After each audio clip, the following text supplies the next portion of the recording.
Bismillahirrahmanirrahim. Today I shall prove the theorem altitude of a triangle are concurrent. यानी किसी भी triangle के जो आल्टीट्यूड होते हैं वो कंकरेंट होते हैं। आपको पहले पता होना चाहिए कि आल्टीट्यूड क्या होता है और फिर पता होना चाहिए कि कंकरेंट क्या होता है।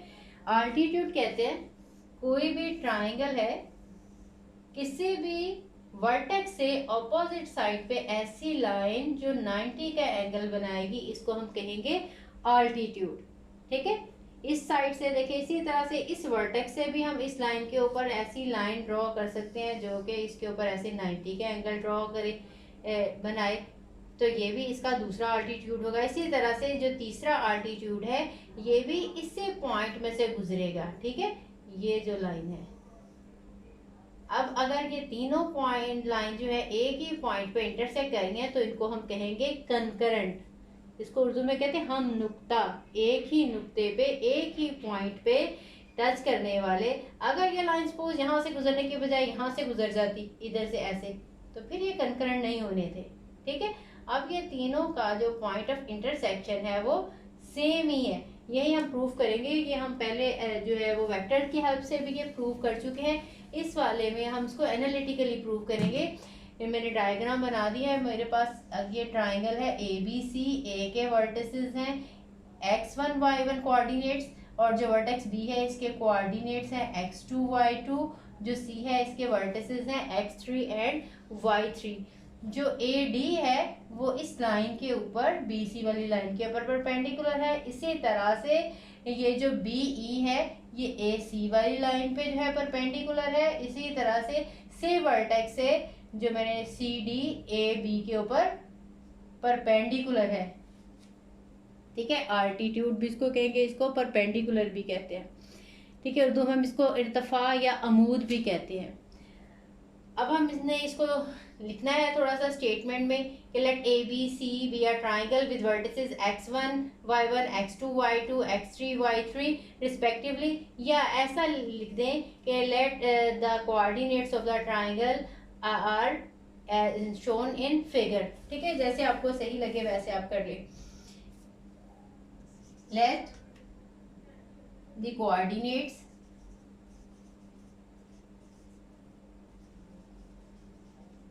of the vertices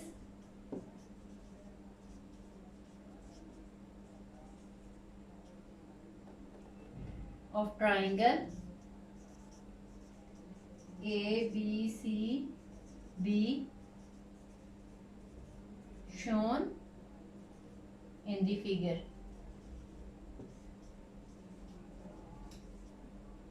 ठीक है, then slope of BC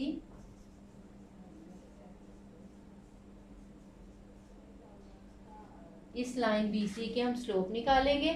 इसकी जो लाइन जो है इसकी स्लोप आपको पता है, इनके हम y कोऑर्डिनेट का डिफरेंस लेते हैं न्यूमरेटर में, और डिनोमिनेटर में इनके x कोऑर्डिनेट का डिफरेंस लेते हैं, जो कि आ जाएगी y2 minus y3 over x2 minus x3, या हम ऐसे भी लिख सकते हैं y3 माइनस y2 और डिनोमिनेटर में x3 minus x2।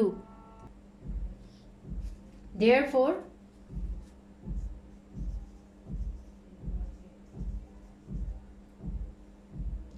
slope of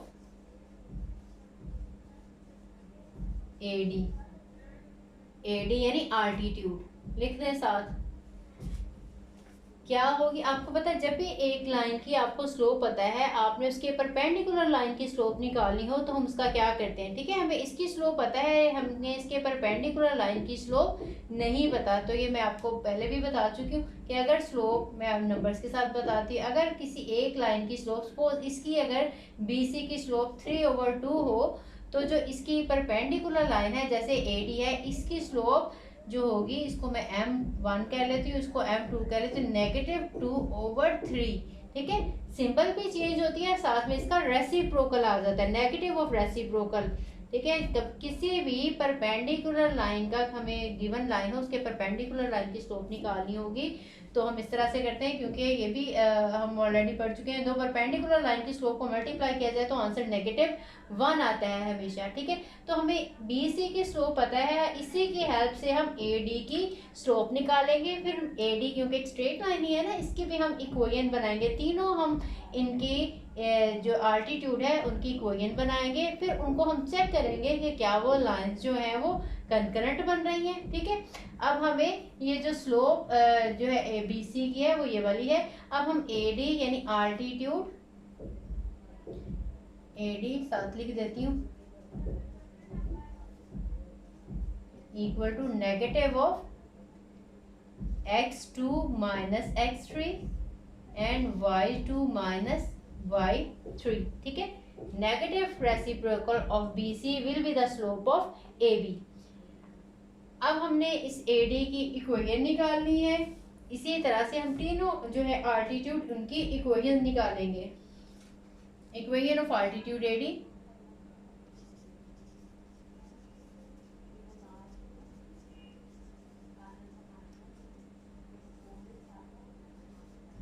AD is, आपको पता है किसी भी लाइन की हमने इक्वेशन निकालनी हो जिसका हमें एक पॉइंट पता हो और एक स्लोप पता हो तो हम उसकी इक्वेशन निकालते हैं y minus y1 equal to M X minus x1। ठीक है, x1 और y1 वो पॉइंट है जो उस लाइन के ऊपर लाई करता है और m जो है उस लाइन की स्लोप है। अब हमें देखें इस लाइन के ऊपर हमें d पॉइंट का तो नहीं पता कि ये कौन सा है, हमें नहीं पता, ये मिड पे भी हो सकता है, मिड के अलावा भी इस लाइन के ऊपर कहीं पे भी हो सकता है, इसलिए हमें इस डी पॉइंट का नहीं पता। लेकिन हमें ए पॉइंट का पता है कि ये x1 और y1 है जो हमने सपोज किया हुआ है। कोई भी ट्रायंगल होगा तो उसके वर्टेक्स पहले हमें पता होगा तो फिर हम उससे आल्टीट्यूड निकाल सकते हैं। तो हमें ये पॉइंट पता है और अब हमने इस बी सी की हेल्प से ए डी की स्लोप भी निकाल ली है। तो वो स्लोप जो है ए डी की वो लगाएंगे और यहाँ पे ये जो x1 और y1 ये ए का हम कोऑर्डिनेट्स लिखेंगे। ए के ऑलरेडी जो कोऑर्डिनेट्स हैं वो x1 और y1 ही हैं। तो जस्ट यहाँ पे हमने स्लोप ऐड करनी है तो इक्वेशन बन जाएगी ए डी की y minus y1 equal to slope is negative x2 minus x3 over y2 minus y3 and x minus x1। ठीक है, अब हमने इसको सिंप्लीफाई करना है, इनकी क्रॉस मल्टीप्लिकेशन कर लेते हैं। y के साथ आ जाएगा y minus y1 multiplied by y2 minus y1 equal to negative of x2 minus x3 x minus x1। अब हम इसको सिंप्लीफाई करेंगे। सिंप्लीफाई करने के बाद हम जो बाकी आल्टीट्यूड हैं उनकी भी इक्वेशन निकालेंगे।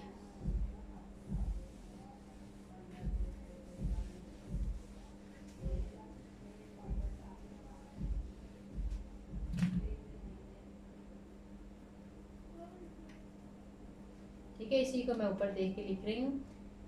ये है y माइनस, या फिर y के साथ मल्टीप्लाई कर देते हैं, y के साथ भी हम ये मल्टीप्लाई कर लेते हैं। y2 minus y1 minus y1 के साथ भी मल्टीप्लाई कर लेते हैं y2 माइनस y1, और ये नेगेटिव है तो जब हम इसको जो है वो लेफ्ट हैंड साइड पे ले आएंगे तो ये प्लस हो जाएगा। ठीक है, इस एक्सप्रेशन के साथ ये x2 को मल्टीप्लाई करेंगे, आ जाएगा x2 x माइनस x1 और फिर ये minus x3 x minus x1।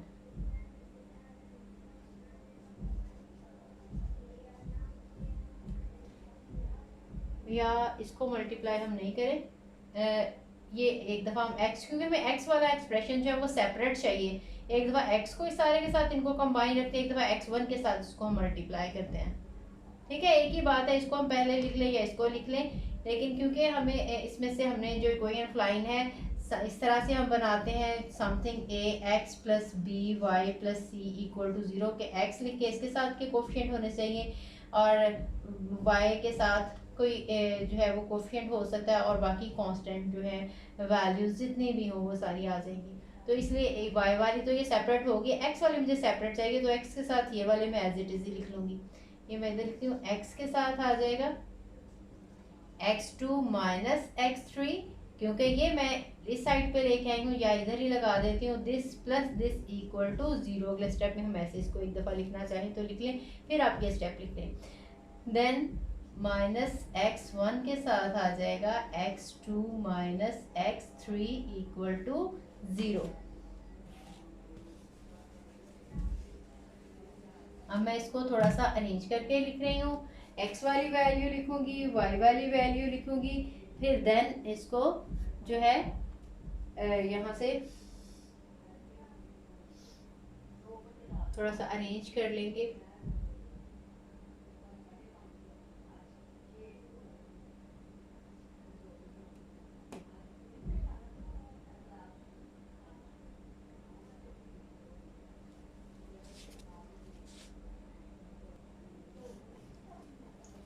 पहले मैं x वाली टर्म लिख लेती हूँ, x2 माइनस x3, फिर इसके बाद y वाली वैल्यू लिख लेते हैं, y2 माइनस y1, फिर देन x1 और y1 इनमें से तो जो मर्जी पहले लिखी जा सकती है, minus x1, x2 minus x3 minus y1, y2 minus y2 minus 1 y1, ये x2 माइनस x, ये 3 होगा यहाँ पे, यहाँ पे x3 था, यहाँ पे y3 है ये भी, ठीक है, क्योंकि 2 का और 3 का था, यहाँ पे भी 2 और 3, x2 माइनस x3 और y2 minus y3 equal to 0, ठीक है।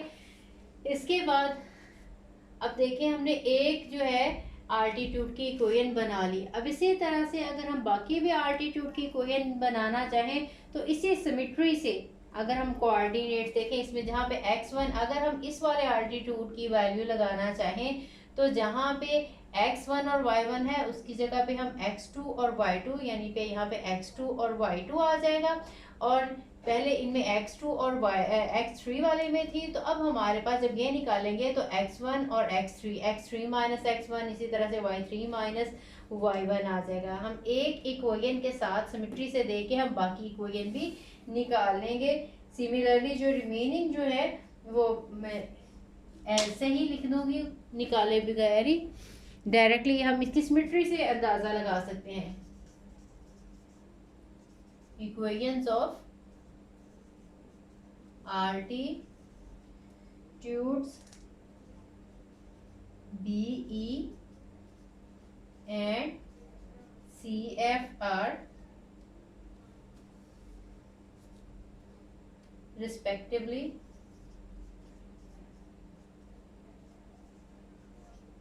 by symmetry, यानी सिमेट्री से हमें पता चल रही है। तो BE वाली जब हम लिखेंगे तो x2 और y2 को x1 और y1 के साथ रिप्लेस करेंगे, है x, और बाकी ये दो पॉइंट x2 और x3 वाला था, अब ये x1 और x3 वाला और y1 और y3 वाला आ जाएगा हमारे पास पॉइंट। तो ये हमारे पास आ जाएगी x3 minus x1 plus y3 minus y1 minus x3 minus x1 minus y3 minus y1 equal to 0, ठीक है। इन सब में ये देखें, अगर x3 है तो y3 पहले आएगा, x3 है तो y3 पहले आएगा। अगर हम ऑपोजिट लिखते हैं यानी y1, तो सब में इसी तरह से आएगा, y1 माइनस 3, यहाँ पे भी x1 माइनस x3, यहाँ पे भी y1 माइनस 3, यहाँ पे भी x1 माइनस x3 आ जाएगा, ठीक है। ये तरतीब आपने सारी जो है सब में यही ना हो कि एक जगह पे x3 यहाँ पहले लिखा हुआ है और एक वाले में y1 पहले लिखा हुआ हो, ठीक है। जिस तरतीब से इनमें है बिल्कुल इसी सिमेट्री से आपने बाकी भी लिखने हैं। अब इसी तरह से अगर हम CF के लिखेंगे तो हम ये जो कोऑर्डिनेट्स है x2 और y2, इसकी जगह पे x3 और y3 आ जाएगा, और बाकी दो जो कोऑर्डिनेट्स हैं वो ये वाले आएंगे। x के साथ अब हमारे पास आ जाएगा x1 minus x2 plus y है, इसके साथ आ जाएगा y1 माइनस y2, फिर माइनस x3, इसके साथ आ जाएगा x1 माइनस x2, फिर माइनस y3 है, इसके साथ आ जाएगा y3 y1 माइनस y2 आएगा इक्वल टू 0। अब आपके पास ये तीन इक्वेशन, ये देखें, ये 1 2 और ये 3 आल्टीट्यूड की इक्वेशन हमारे पास आ गई हैं। अब हमने प्रूव करना है कि ये कंकरेंट हैं, ये तीनों लाइंस, और लाइन की कंकरेंसी की हमने जो कंडीशन है ये चैप्टर नंबर 7 में भी हमने प्रूव की थी, और इस वाले में भी हमने ये किया हुआ है, प्रूव की हुई है कि कोई भी लाइन जो है वो कंकरेंट होंगी अगर हम इन इक्वेशन को, आपको पता है, डिटर्मिनेंट फॉर्म में पढ़े, और जो कोफिशिएंट मैट्रिक्स है वो उसका डिटर्मिनेंट अगर 0 के इक्वल आ जाए तो फिर ये कंकरेंट होंगी। इसका मतलब ये है कि हम इनका पहले कोफिशिएंट का डिटर्मिनेंट बनाएंगे, उसके बाद फिर हम उसको चेक करेंगे क्या वो 0 आ रहा है या नहीं। अगर वो 0 के इक्वल आता है तो इसका मतलब है कि ये जो तीनों लाइंस हैं ये कंकरेंट है, दैट मीन कि altitude of triangle are concurrent. तो अब इसके हमने कोफिशिएंट, जो x का कोफिशिएंट आ जाएगा x2 माइनस x3, इसी तरह से y का कोफिशिएंट आ जाएगा y2 माइनस y3, और ये सारे का सारी कांस्टेंट टर्म आ जाएगी अलग से। ठीक है, तो इसी को हम अगर डिटर्मिनेंट फॉर्म में लिखें, मैं इसको रेज कर रही हूँ यहाँ पे ही, डायग्राम भी रेज कर देते हैं।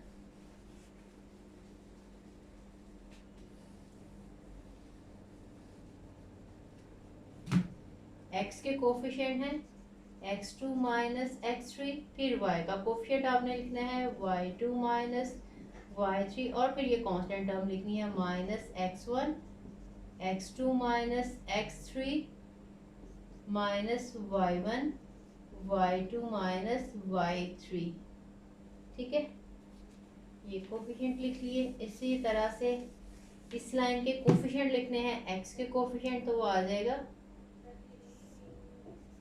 x2 minus x1, then y के coefficient y3 minus y1, then constant term minus x2 x3 minus x1 minus y2 y3 minus y1,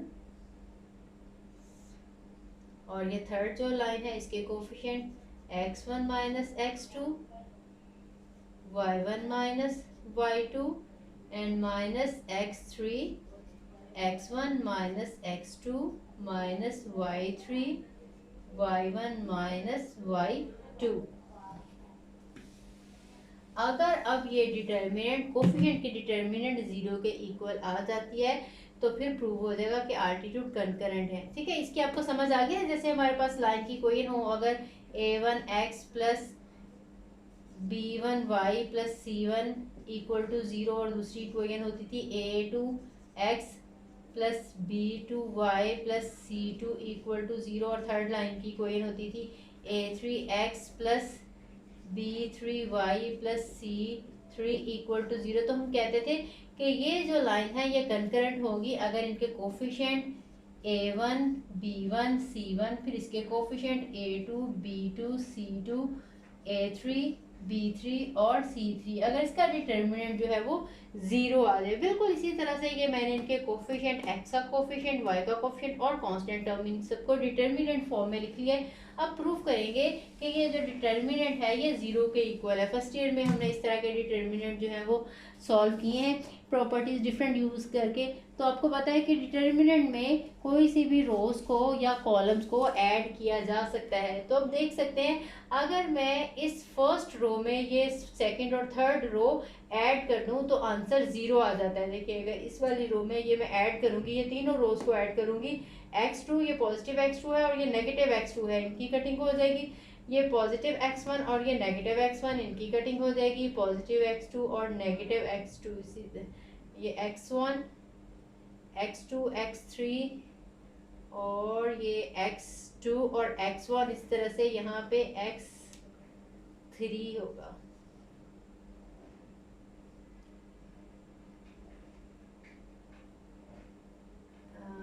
यहाँ पे गलत लिखा है, यहाँ पे x3 है। लिखने में थोड़ी सी मिस्टेक हो गई थी। ये x2 पॉजिटिव और नेगेटिव x2 के साथ कैंसिल, ये पॉजिटिव और नेगेटिव x1 कैंसिल, और इस तरह से पॉजिटिव नेगेटिव x3 कैंसिल। इसी तरह से जब हम इस वाले में देखेंगे पॉजिटिव y2 और ये नेगेटिव y2, इनकी भी कटिंग हो जाएगी, यहाँ पे भी 0 आ जाएगा, यहाँ पे पॉजिटिव और नेगेटिव y3 और ये y1 भी जो है इनकी भी कटिंग हो जाएगी। बिल्कुल इसी तरह से जब हम इन्हें मल्टीप्लाई करेंगे, इसको इसके साथ और नेगेटिव x1 को इसके साथ, ये सारे मल्टीप्लाई करके जब हम इन्हें ऐड करेंगे तो ये भी सारी की सारी वैल्यूज, ये देखें नेगेटिव x1 और x2 है, तो उसमें पॉजिटिव x1 और x2 जब इन्हें मल्टीप्लाई करेंगे तो देखिए नेगेटिव x1 और ये नेगेटिव x1 ये पॉजिटिव हो जाएगा, ये सारी कट जाएंगी। इसी तरह से ये x3 और x1 वाले, इसी तरह से x3 x1 वाले के साथ ये पॉजिटिव हो जाएगी और ये नेगेटिव कट जाएगी। इसी तरह से थर्ड वैल्यू जो है ये वाली भी कट जाएगी इसके साथ मल्टीप्लाई करने से। इसी तरह से y वाली भी सारी वैल्यूज जो है वो कैंसिल आउट हो जाएंगी, तो ये सारी की सारी एक रो 0 आ जाएगी। ठीक है, मैं लिख देती हूँ adding R1 R2 and R3 in R1, रो 1 में ऐड किया तो ये आंसर आ जाएगा यहाँ पे 0 0 और 0, और ये सेकंड और थर्ड जो है आपने एज इट इज लिखनी है, x3 minus x1, x1 minus x2, y3 minus y1, y1 minus y2, और ये negative x2 x3 minus x1 minus y2, y3 minus y1, negative x3 x1 minus x2 minus y3 y1 minus y2। अब आपको बताए कोई भी एक पूरी रो या पूरा एक कॉलम अगर 0 हो जाए तो वो पूरे का पूरा डिटर्मिनेंट जो है वो 0 हो जाता है। ठीक है, so this one determinant is equal to 0 as R1 is all entries of, ये कह सकते हैं ऑल एंट्रीज R1 आर 0। ठीक है, अब इसका मतलब ये हुआ कि जो altitude of triangle are concurrent as the coefficient matrix is equal to 0।